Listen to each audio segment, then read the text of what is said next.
Même pas. Hein. Mais est-ce que tu as présenté Et que tu m'as présenté?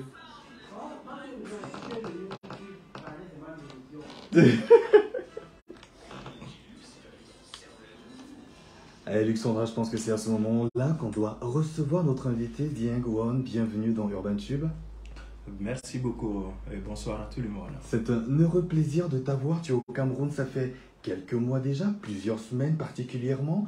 Et tu as commencé il y a cela quelques temps un Mediator. J'espère que ça se passe bien.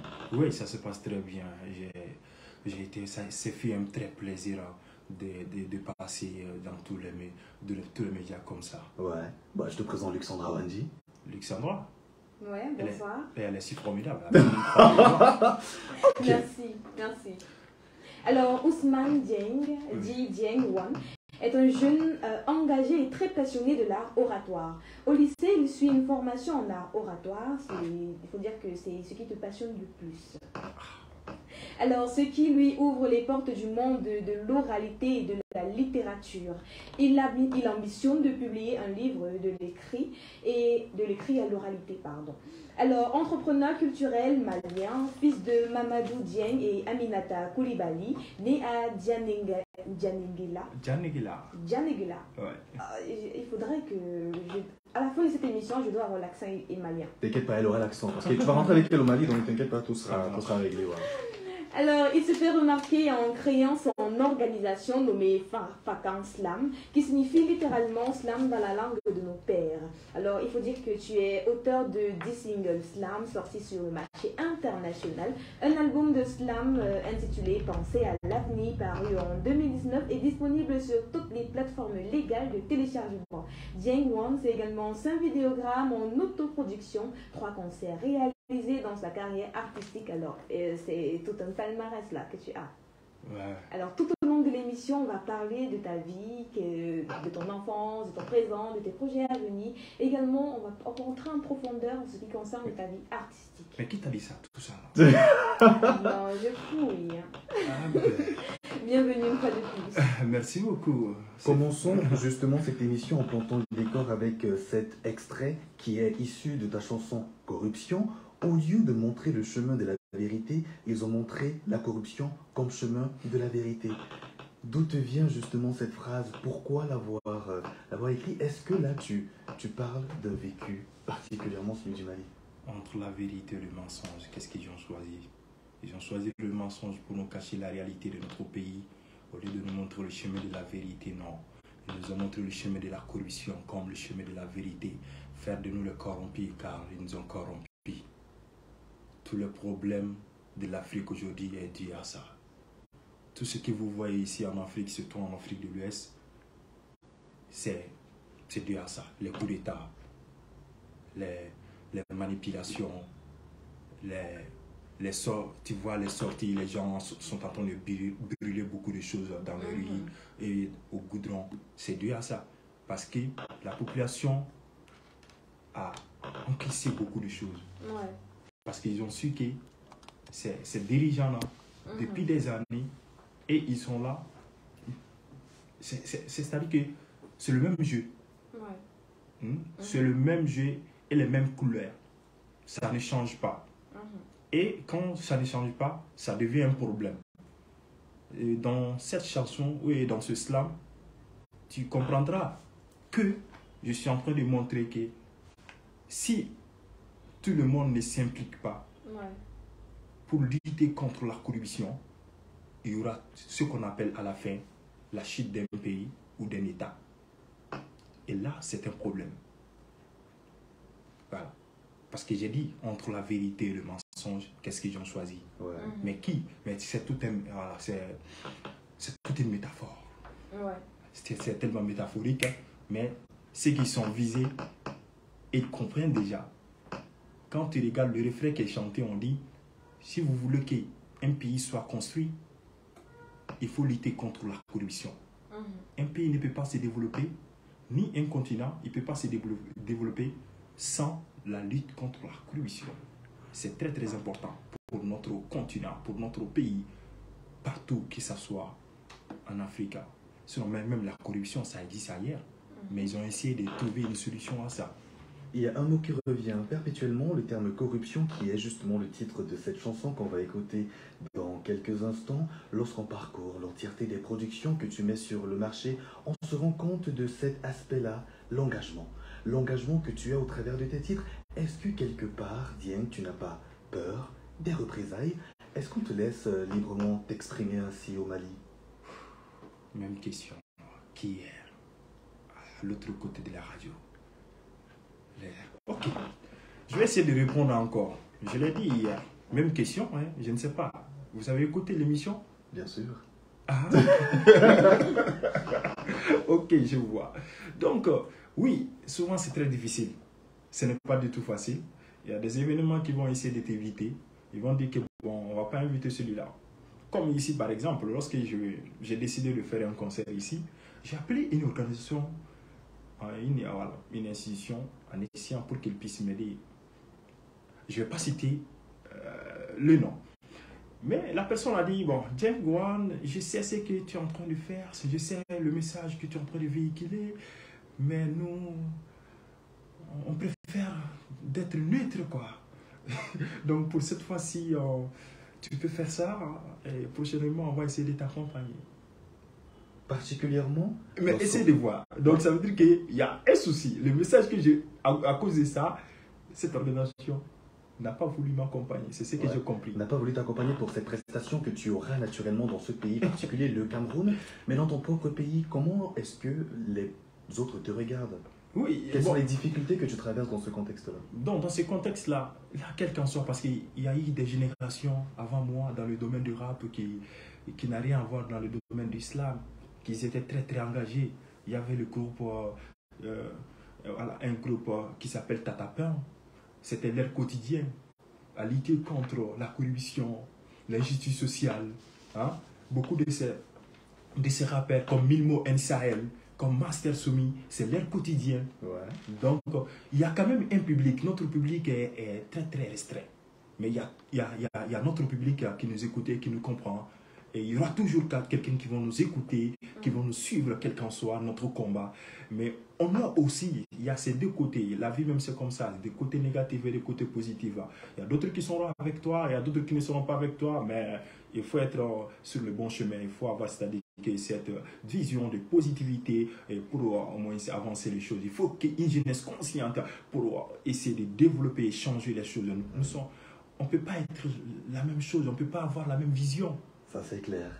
Ils ont été très nombreux, ces ressortissants, tes compatriotes maliens, à avoir laissé un commentaire sur notre page voulant te poser une question. On en parlera dans quelques instants. On a parlé surtout de cette chanson-là, Corruption. Eh bien, on va l'écouter, Corruption, un titre de notre invité, très cher auditeur, Ousmane Dieng, ou encore Dieng Wan. C'est parti. Alléluia! Bienvenue! J'avais commencé à avoir peur, frère.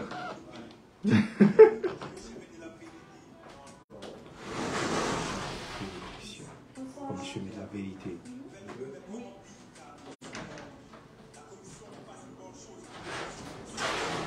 Bienvenue. Je vois t'asseoir ici. Bon. Hans, Dieng Wan. Bika, mes respects. Bon. Moi, je suis un talibé. Hein. Un talibé? Un talibé. Talibé, c'est quoi? Tu comprends pas ça? Un guérébou. Mandja. Bon, Dieng, c'est notre invité. Il est artiste, particulièrement, il est slammer et il nous vient du Mali. Ah, d'accord. Bon, Hans, c'est notre invité également, artiste, qui fait dans l'afro-pop, je suppose, afrobeat, afro-soul. Et lui qui est camerounais. Donc voilà. Ouais. Je suis très heureux de faire votre connaissance. Le bon côté, c'est que il y a peu de chances qu'on se rencontre en Côte d'Ivoire, donc autant mieux fêter là maintenant. Ouais. Excellent.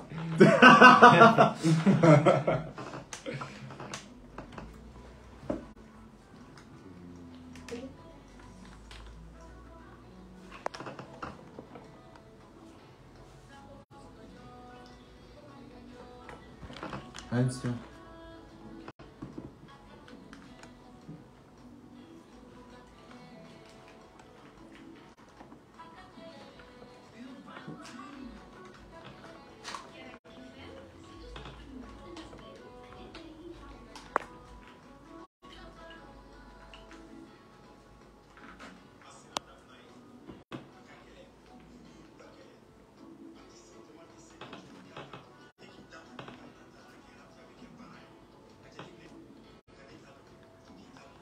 Si vous venez de nous rejoindre, eh bien, je préfère préciser que nous sommes actuellement en direct sur notre page Facebook UrbanTube. N'hésitez pas à vous abonner également, c'est très important.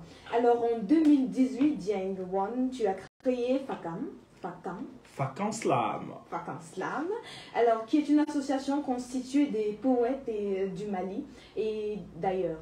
Oui. Déjà l'initiative, ça vient à quel moment? Fakam Slam, après avoir au moins fait beaucoup de choses dans le monde du slam, surtout en solo, ma carrière artistique, après avoir fait c'est-à-dire des concerts, sortir un album. Donc je me suis dit qu'il faut quelque chose pour cette jeunesse. Il faut que j'essaye de montrer, c'est-à-dire que mon côté entrepreneur culturel, essayer aussi de montrer, de tracer un chemin pour la nouvelle génération. Parce que j'ai déjà fait un chemin, il y a beaucoup de gens qui me suivaient déjà. Donc, il fallait un projet qui va aussi au moins faire un peu de retouches au mouvement slam malien et surtout en Afrique aussi en même temps. C'est pourquoi nous avons créé le Fakam Slam. L'initiative, c'est quoi? C'est de mettre en valeur nos langues nationales à travers l'islam. Parce que Fakam, c'est Fa, c'est le père. Kan, c'est langue. Langue de nos pères. Voilà, langue de nos pères. Voyons Fakam.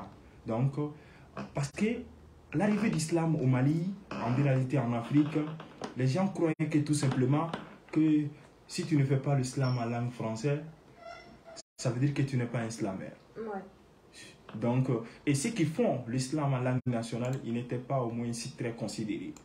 Donc, l'initiative est venue au moins de mettre en valeur, de montrer aux gens que c'est possible de faire l'islam dans nos langues nationales, Bambara, ou que ce soit en langue bambélé, en langue wolof, tout. Alors, parlons de la langue Bambara, il faut dire que tu as reçu le prix, ici même au Cameroun, le prix spécial ambassadeur de la langue Bambara. Oui, c'est vrai. Au moment de l'événement, ce qu'on appelle le Forum des acteurs de l'industrie du livre de Yaoundé, Forali, qui a eu lieu du 24 au 26 ici. Voilà, du 22 au 26 plutôt. C'était du 22 au 26. Donc, à travers cet événement, j'ai reçu le prix spécial ambassadeur de la langue Bambara et accompagné le prix spécial de développement de la promotion de la langue Bambara aussi. D'accord. Et j'espère que jusqu'ici, tout se passe très bien. Tu as plutôt de nombreux retours positifs en ce qui concerne tes différentes compositions.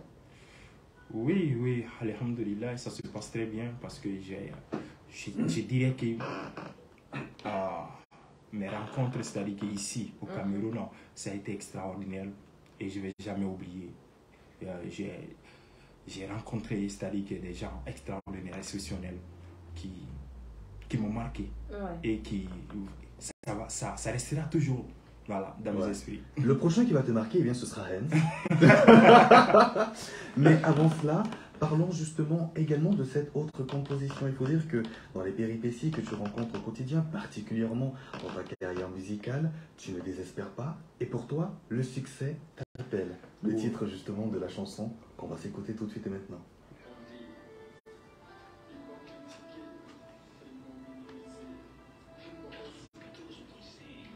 C'est bon, tu as pris ton souffle? Je ne savais pas que c'était nécessaire. Tu l'es? Je ne savais pas que c'était nécessaire. Non, je te dérange.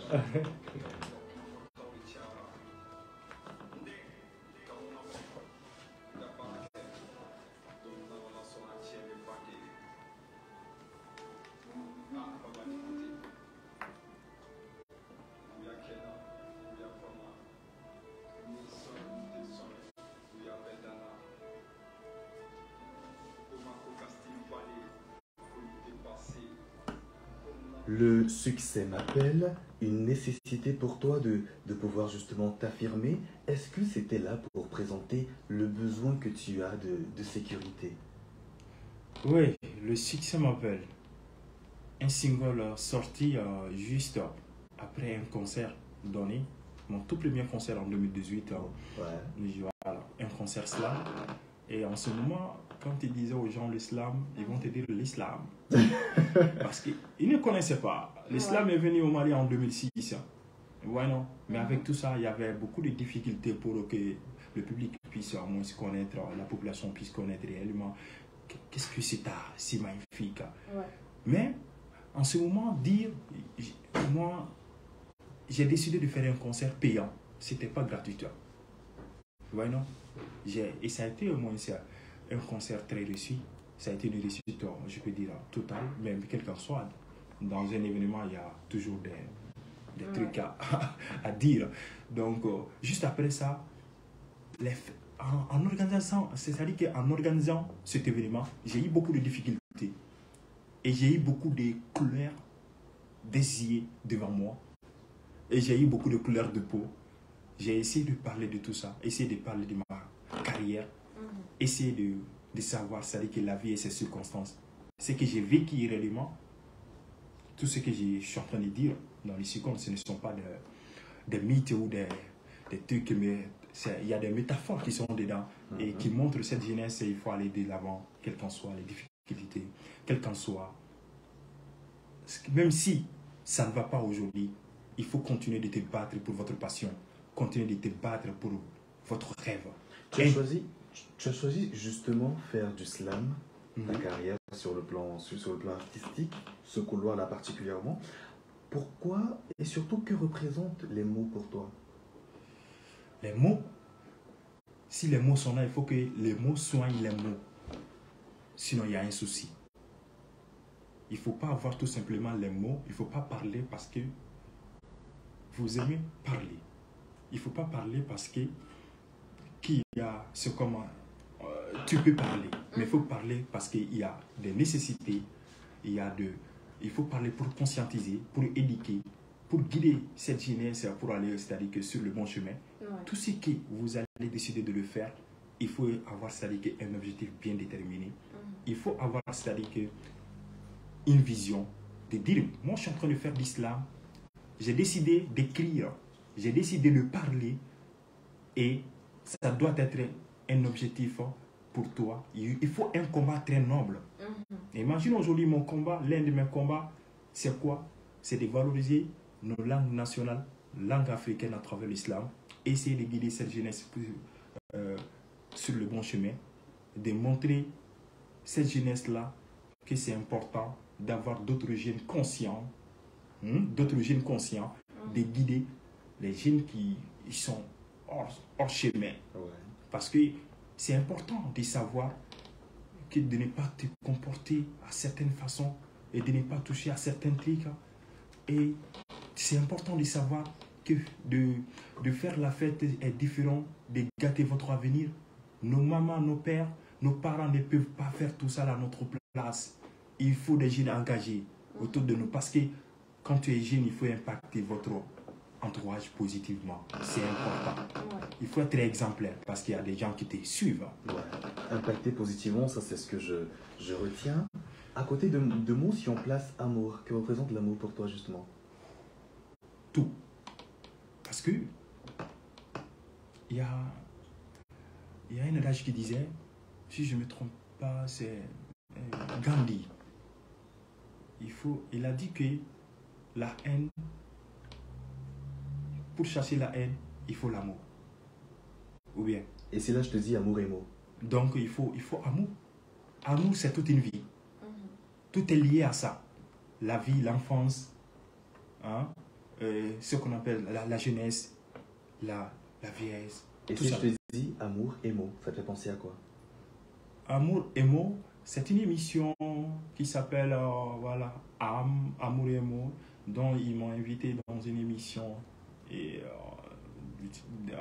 une émission Web TV qui se trouve sur YouTube en ce moment ou sur Facebook. Voilà, il s'agit de ça. Donc, j'ai essayé de faire quelque chose là-bas. Alors, ça me permet de te poser cette question, du moins. Alors, hormis le slam, tu es également quelque part notre concurrent parce que tu es également animateur radio, présentateur télé. Comment tu fais pour allier ces différentes activités? Oui, parce qu'il y a beaucoup de gens qui essayent de poser ces questions-là. Mais ce que les gens n'ont pas compris exactement, c'est à cause d'Islam que moi je suis devenu animateur radio. C'est à cause d'Islam que je suis devenu présentateur télé. Parce qu'au Mali, je suis qu'on n'avait pas des émissions pour cet art. Pour cet art-là. Il fallait que un slammer se transforme en animateur radio, en présentateur télé pour faire la promotion de l'islam, pour faire la promotion des slammers du Mali et d'ailleurs. Ouais. C'est pour cela que je suis concepteur de plusieurs émissions et télé, radio, surtout dans le monde islam. C'est super que tu sois là. Donc aujourd'hui, eh bien, tu vas introduire la prochaine chanson. Il s'agit justement du titre de notre invité ce soir. Il s'appelle Hans et le titre c'est Etam. On t'écoute. Hans Etam. Exactement. N Estam. Etam. Etam. Etam. Etama. Le titre c'est quoi? Etam. Etam. Ouais. Le titre c'est quoi? Etam. Et le titre c'est Etam. Ouais, et le nom de l'auteur c'est Hans. Ça veut dire quoi les Etam? Dans ma langue, le titre signifie seul. Seul. Ouais. Artiste. Hans. Voilà. Hello, cher auditoire. Nous sommes là aujourd'hui sur la radio Kalak FM 94.5 FM, appel à l'éveil. Aujourd'hui, nous allons écouter un artiste très très talentueux qui est comme, voilà, qui va donner, c'est-à-dire que nous allons écouter une chanson très très extraordinaire qui s'appelle Etam. Etam. Qui du bruit pour lui. Ouais, Asia. Il faut être informé à l'avance. Voilà. Si ce n'est pas le nom là,